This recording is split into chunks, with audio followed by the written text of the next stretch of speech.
سب سے پہلے یہ سمجھ لیں کہ حضور نے فرمایا نماز میری آنکھوں کی ٹھنڈک ہے. یعنی ہم چونکہ کچھ باتیں بہت زیادہ سنتے ہیں تو اس کا ذائقہ نہیں محسوس کرتے. کبھی حدیث کے لفظوں پر غور کریں. فرمایا نماز میری آنکھوں کی ٹھنڈک ہے. یعنی کہتے ہیں نا آنکھیں ٹھنڈی ہو گئیں. تو حضور فرماتے ہیں جب تو سجدہ کرتا ہے نا میرے امتی، جب تو نماز پڑھتا ہے، رکوع قیام سجود کرتا ہے، تو تیرے نبی کی آنکھیں ٹھنڈی ہوتی ہیں. یہ کتنا بڑا رضا والا کام ہے نبی پاک صلی اللہ علیہ وسلم کی نماز پڑھنا. اور حضور کا اپنا نماز کے ساتھ رشتہ یہ تھا کہ سورج گرہن ہوا تو حضور نے نماز کی نیت باندھ لی، چاند گرہن ہوا تو نماز پڑھنے لگے، تیز بارشیں طوفان کی صورت میں آئیں تو نماز پڑھی، بارش نہیں ہوتی تو نماز پڑھی. حتیٰ کہ جنگوں کے موقع پر بھی میرے نبی پاک نماز کی کثرت فرماتے تھے. ہر موقع پر نماز کی طرف توجہ. نماز حضور کی چاہت ہے، آنکھوں کی ٹھنڈک ہے. وہ کس طرح کا امتی ہے جو یہ نہ چاہے گا کہ میرے نبی کی آنکھیں ٹھنڈی ہوں. آپ نماز پڑھیں، نماز میں آپ توجہ کریں. ایک ہوتا ہے نماز پڑھنا، ایک ہوتا ہے اہتمام کے ساتھ نماز پڑھنا. یعنی ذرا وقت پہ اٹھنا، ذرا صحیح کر کے وضو کرنا، ذرا شوق سے مصلی بچھانا. ایک ہوتا ہے تسبیح پڑھ لینا، اور ایک ہوتا ہے ذرا تھوڑا سا نا شوق کے ساتھ اللہ کو یاد کرنا. آپ کبھی جو میں نے آیہ کریمہ پڑھی اس کی آپ شان نزول دیکھیں. نبی کریم صلی اللہ تعالی علیہ وسلم کے نا کچھ صحابہ اللہ کی محبت کے شوق میں حضور کی بارگاہ میں حاضر ہوئے، اور انہوں نے آ کے عرض پتہ کیا کیا؟ عرض کرنے لگے یا رسول اللہ صلی اللہ تعالی علیہ وسلم سالوں بیت گئے ہیں سجدے کرتے ہوئے، حضور سالوں بیت گئے ہیں تسبیح پڑھتے ہوئے، سالوں بیت گئے کہتے ہوئے کہ سبحان اللہ وہ پاک ہے، ہمیں سالوں بیت گئے یہ کہتے ہوئے کہ اللہ اکبر وہی سب سے بڑا ہے، سالوں بیت گئے کہتے ہوئے کہ الحمدللہ ساری تعریفیں اللہ کے لیے، سالوں بیت گئے اس کی تسبیح کرتے، تحلیل کرتے، تکبیر کہتے. حضور اب نہ ہمارا اپنے رب سے ملنے کو جی چاہتا ہے. کبھی یہ حقیقت منتظر نظر آنا لباس مجاز میں، لاکھوں سجدے تڑپ رہے ہیں میری جبین نیاز میں. اور اقبال کہنے لگے کہ تیرے عشق کی انتہا چاہتا ہوں، تو میری سادگی دیکھ کیا چاہتا ہوں، میرا ذرا سا تو دل ہے مگر شوق اتنا، میں وہی لن ترانی سنا چاہتا ہوں.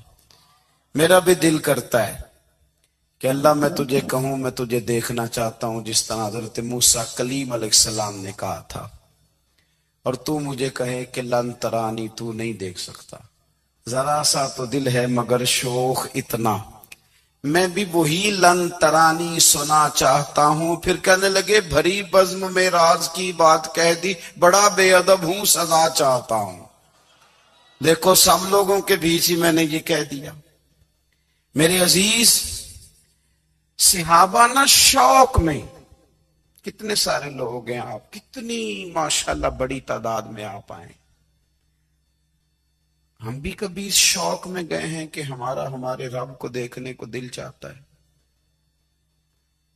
ہمارا جی چاہے وہ کبھی ہمیں ملے، ہم کبھی اس کی زیارت کریں، اس کی بارگاہ کرم میں ہم حاضر ہوں. صحابہ نے عرض کیا یا رسول اللہ صلی اللہ تعالی علیہ وسلم ہمارا رب کہاں ہے؟ ہمارا نا اپنے رب کو دیکھنے کو جی چاہتا ہے. جب صحابہ نے یہ عرض کیا تو اللہ نے قرآن مجید نازل کیا. فرمایا وَإِذَا سَأَلَكَ عِبَادِي عَنِّي فَإِنِّي قَرِيبٌ. محبوب جب میرے بندے آپ کی بارگاہ میں آ کے میرے بارے میں پوچھیں نا تو ان سے کہہ دینا میں ان کے قریب ہی ہوں، قریب ہی ہوں. دلیل کیا ہے؟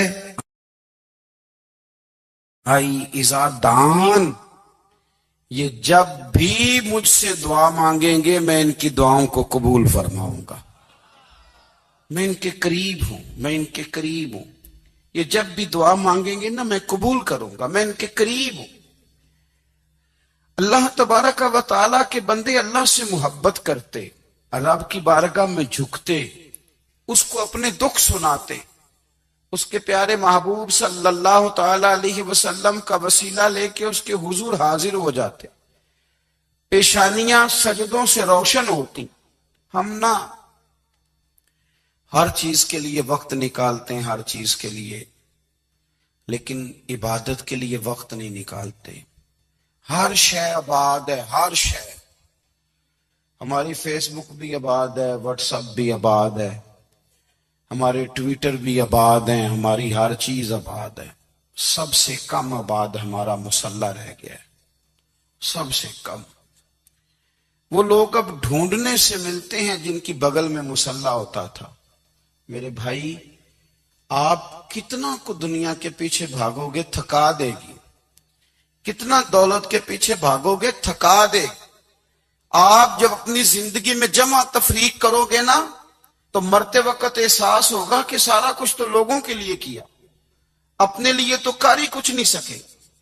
اور ہم عبادت کے معاملے میں بہانے بازی بھی کرتے ہیں۔ ہم کہتے ہیں اوخو رزق کمانا بھی تو عبادت ہی ہے نا، تو میں حلال روزی کے لیے جا رہا ہوں، یہ بھی تو عبادت ہے نا۔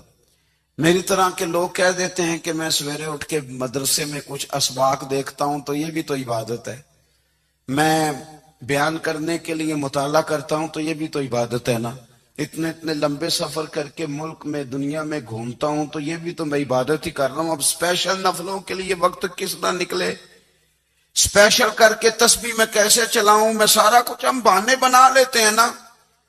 میرا سوال یہ ہے کہ یہ ساری باتیں صحابہ کو، نبی کریم کو، دیگر لوگوں کو بھی تو پتہ تھی نا، لیکن آپ غور تو کریں، 23 سال حضور کو وقت ملا، مختصر وقت ظاہراً تبلیغ کرنے کے لیے، پوری دنیا میں دین بھی پھیلانا ہے۔ گھر میں 11 ازواج ہے، 4 بیٹیاں ہیں، ان کی اولادیں، سارے کام کاج بھی دیکھنے ہیں۔ لیکن سیدہ طیبہ طاہرہ حضرت عائشہ صدیقہ رضی اللہ تعالیٰ عنہ فرماتی ہیں سارا دن تبلیغ کرتے، ہر غلام کے دکھ سنتے، گھر میں آتے تو اپنے گھر والوں کا خیال کرتے، کام میں ہمارا ہاتھ بٹاتے۔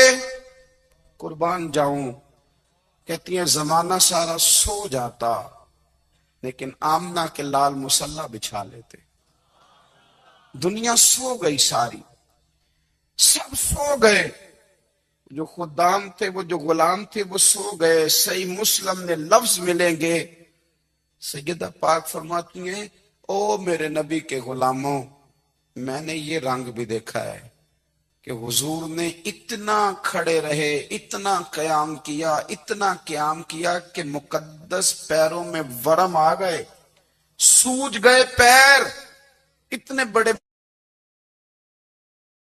دل پہ ہاتھ رکھ کے نہیں بتا سکتا کہ میرے کبھی نماز میں پیر سوج گئے، کوئی نہیں بتا سکتا۔ بچوں کی روٹی کماتے تھک گئے، بات الگ ہے، ہم سیر کرنے گئے تو تھک گئے، بات الگ ہے، لیکن عبادت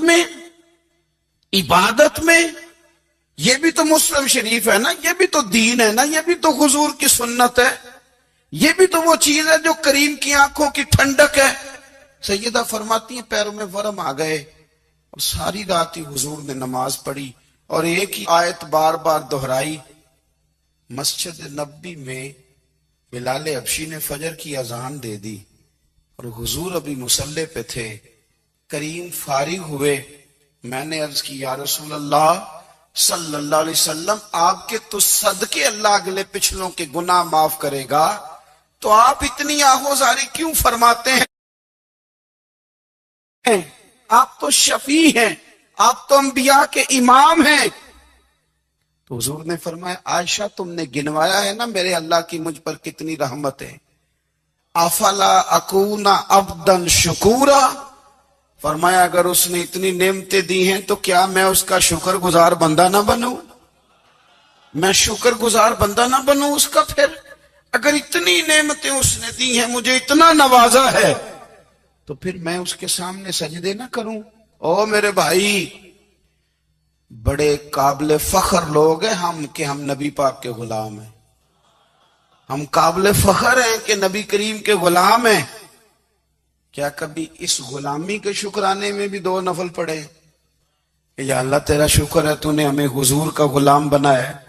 یاد رکھیں کہ اپنی روحانی زندگی کو آباد کریں، استغفار پڑھیں، تسبیحات کریں. حضرت عبداللہ ابن عمر رضی اللہ تعالیٰ عنہ حضرت عمر کے صاحبزادے، مکہ مکرمہ میں ان کی قبر ہے. میں نے جب انہیں پڑھا تو مجھے ان سے بڑا پیار ہو گیا، لیکن آپ کو پتہ ہے وہاں جا کے کسی شخص کا مزار تلاش کرنا یا پوچھنا ایک مشکل کام ہوتا ہے. تو ایک دفعہ میں مکہ شریف میں حاضر تھا، تو ایک گاڑی والا ڈرائیور مجھے کہنے لگا کہ مولانا میں آپ کو جانتا ہوں، مجھے آپ سے محبت ہے، ایک بات بتاؤں آپ کو. میں نے کہا بتاؤ. کہنے لگے حضرت عبداللہ ابن عمر کی قبر دیکھنی ہے. میں نے کہا یہ تو نہیں کہہ رہا، یہ کسی نے بندوبست کرایا ہے، یہ اللہ نے تیرے دل میں بات ڈالی ہے، یہ ہو گیا تو لے چل مجھے.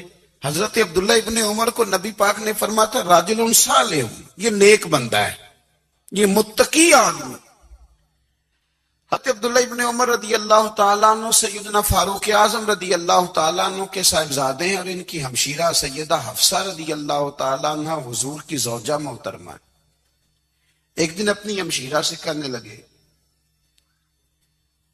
کہ نبی کریم صلی اللہ تعالیٰ علیہ وسلم گھر میں آئے نا، اور اگر حضور غم امت میں پریشان نہ ہوں، طبیعت کو حشاش بشاش دیکھو، تو ذرا پوچھنا تو صحیح حضور کا میرے بارے میں کیا خیال ہے، پوچھنا تو صحیح کہ کریم کی بارگاہ میں میرا کیا مقام ہے، میرے بارے میں حضور کیا فرماتے ہیں. اب بہن کو کام بتائے اور بتائے بھی بھائی، اور پھر بہن وہ کام نہ کرے، یہ تاریخ میں ہوتا نہیں. حضرت عمر فاروق رضی اللہ تعالیٰ عنہ کی صاحبزادی ام المومنین رضی اللہ تعالیٰ عنہ فرماتی ہیں کہ میں تو بس منتظر تھی. انہوں نے تو کہا تھا نا کہ اگر تم حشاش بشاش دیکھو تو بات کرنا، لیکن حضور تشریف لائے، میری باری تھی، میرے گھر تشریف لائے، کھانا پیش کیا تو فوراً میں نے عرض کی حضور ایک بات پوچھنی تھی. تو حضور نے فرمایا پوچھئے. میں نے عرض کی حضور میرے بھائی عبداللہ ابن عمر کے بارے میں آپ کا کیا خیال ہے؟ نوجوانوں میری بات پہ غور کرنا، میرے بھائی کے بارے میں آپ کا کیا خیال ہے؟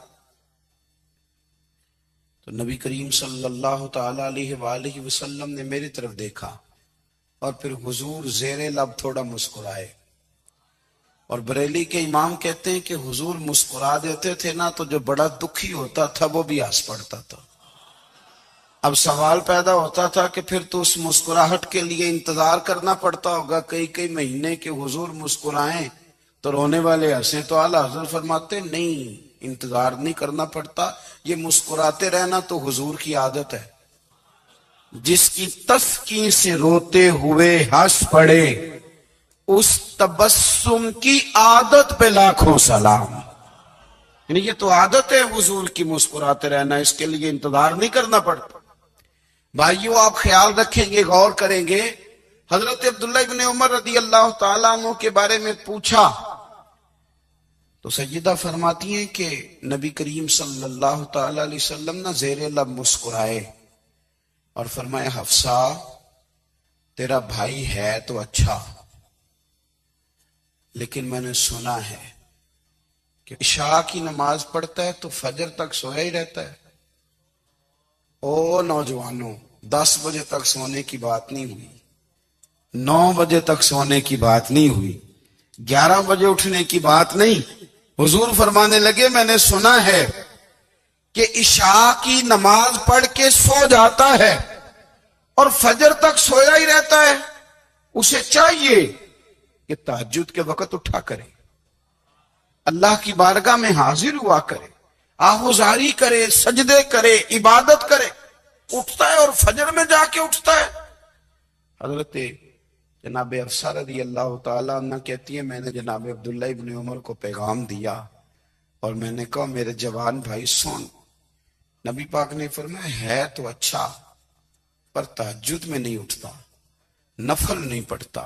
او میری ملت کے جوانوں، مزہ نہیں آ جاتا جب ساری دنیا سوئی ہو، ساری دنیا، اور بستر بھی گرم ہو اور نیند بھی پورا غلبہ کر رہی ہو، اور اچانک گھنٹی بجے دماغ میں، آنکھ کھلے، گھڑی پہ نظر پڑے، 3:30 4 بجے کا پیغام گھڑی بتائے، اور کوئی چڑھتی جوانی والا اٹھ کے وضو کرے، اور جب وہ مصلی کھول کے بچھائے تو مدینے والے محبوب کہتے ہیں کہ ہر نماز پہ رب ثواب دیتا ہے، اور جو اٹھ کے تہجد کی نماز پڑھے اسے دیکھ کے تو رب مسکراتا ہے، جو اس کی شان کے لائق ہے، جو اس کی شان کے لائق، وہ مسکراتا ہے، خوش ہوتا ہے کہ میرا بندہ تہجد میں اٹھ گیا، وہ مسکراتا ہے۔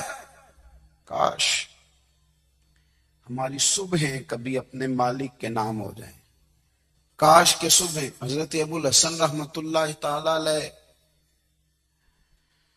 حضرت معاذ ابن جبل رضی اللہ تعالیٰ عنہ کے پاس بیٹھا کرتے تھے، فرماتے ہیں ان سے جو پیار بڑھا تو پھر میرا مصلی سے بھی بڑھ گیا۔ تابعی ہیں، فرماتے ہیں صحابی رسول سے محبت ہوئی تو ذکر سے بھی ہو گئی، پھر درود شریف سے بھی ہو گئی، محبت ان سے بڑھی تو پھر اللہ نے مسجد کا پیار بھی بڑھا دیا۔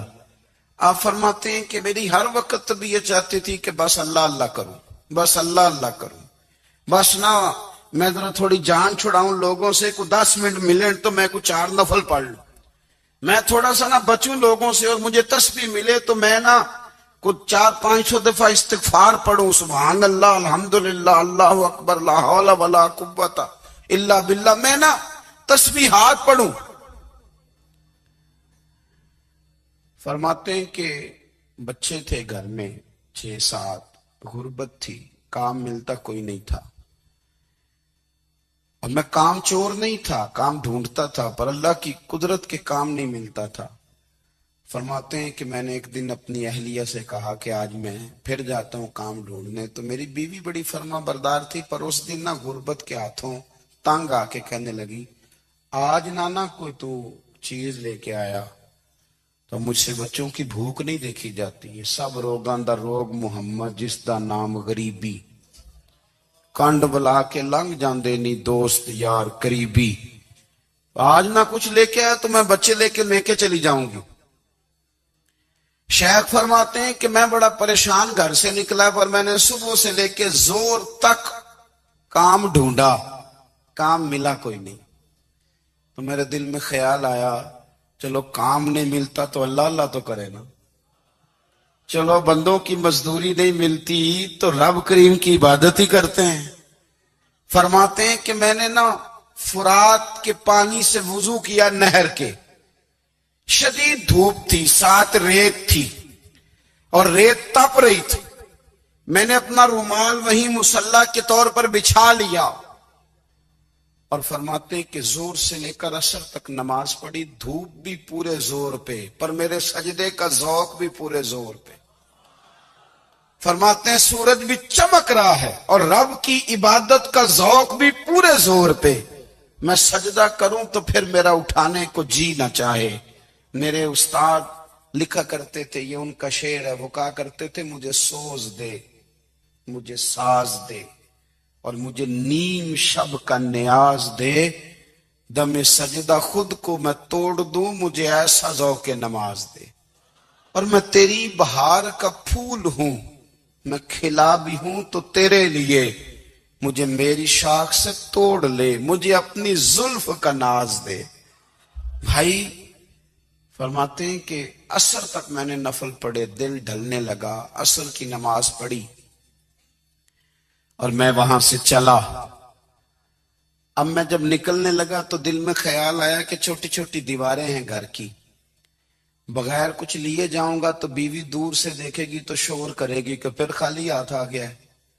کہتے میں نے اپنے اسی رومال میں جس پہ میں نے نماز پڑھی تھی نا، رومال میں کی آخی دے پنجابی جی صافہ، کہتے ہیں اسی میں نا میں نے کچھ ریت بھر لی کہ وہ دور سے دیکھے گی تو سمجھے گی کچھ لے کے آیا ہے، چلو جا کے اسے بتا دوں گا کہ آج پھر مزدوری نہیں ملی۔ کہتے ہیں وہ ریت لے کر جب میں گھر میں گیا تو پہلے بیوی دروازے پہ کھڑی ہوتی تھی، پوچھتی تھی خالی ہاتھ آ گئے ہو؟ آج میں نے دیکھا تو ہے ہی کوئی نہیں۔ فرماتے ہیں میں اندر داخل ہوا، سلام لیے، کونے میں نے وہ رومال رکھ دیا اور میں نے آواز دی کہ بھلی مانس کہاں ہو؟ تو وہ کہنے لگی آپ منہ ہاتھ دھو لیں، میں روٹی لے کے آئی۔ میں نے کہا روٹی کہاں سے آ گئی؟ یہاں تو کئی دنوں کے فاقے ہیں، تو کئی دنوں کی غربت ہے، یہاں تو اس گھر میں تو فقیری ہے۔ فرماتے ہیں کہ وہ روٹی لے کے آئی اور اس وقت کی جو موجودہ نعمتیں تھی، سمجھ لیں سلاد، اچار، ہر چیز ساتھ لائی۔ میں نے کہا کہ بچے کہاں گئے؟ کہنے لگی وہ کھانا کھا کے کھیلنے گئے، آپ کھانا کھا لیں آ جاتے۔ کھانا اس نے چن دیا۔ میں نے حیرت انگیز لہجے میں ساری نعمتیں اپنے دسترخوان پہ دیکھ کر کے بیوی سے پوچھا یہ کہاں سے آیا کھانا؟ بچوں کو تو نے کہاں سے کھانا کھلایا؟ یہ سارا کچھ کیسا ہے؟ تو کہنے لگی پتہ نہیں آج آپ کس کریم کی مزدوری کرنے چلے گئے تھے، پتہ نہیں کس کریم کی، میرے گھر میں تو اتنی نعمتیں آئی ہیں کہ مجھ سے سنبھالی نہیں جا رہی، اتنا اناج ہے، اتنا گندم ہے، کس کریم کے دروازے آج چلے گئے تھے؟ یہ کہتے کہتے وہ اٹھی اور اٹھ کر کے کہنے لگی پہلے بڑا کچھ آیا تھا، اب کیا لے آئے ہو؟ اور جا کر کے نا اس نے وہ ریت والا رومال کھولا، کہنے لگے میں تو لے کے آیا تھا ریت، تو میرے رب نے اسے بھی سونے اور ہیرے بنا دیا تھا۔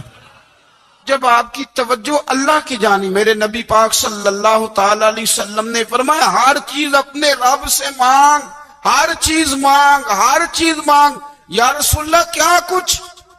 میرے محبوب نے فرمایا تیرے گھر میں نمک بھی ختم ہو جائے تو وہ بھی اپنے رب سے مانگا کر، تو مانگنا وہ تجھے دے گا، تو اس کی بارگاہ میں کشکول طلب دراز تو کرنا۔ اور ترمذی شریف میں عجیب لفظ ہے، رسول کائنات نے فرمایا، رب کریم فرماتا ہے جب میرا بندہ ہاتھ اٹھاتا ہے نا تو مجھے حیا آتی ہے کہ میں خالی کیسے لوٹا دوں اس کے۔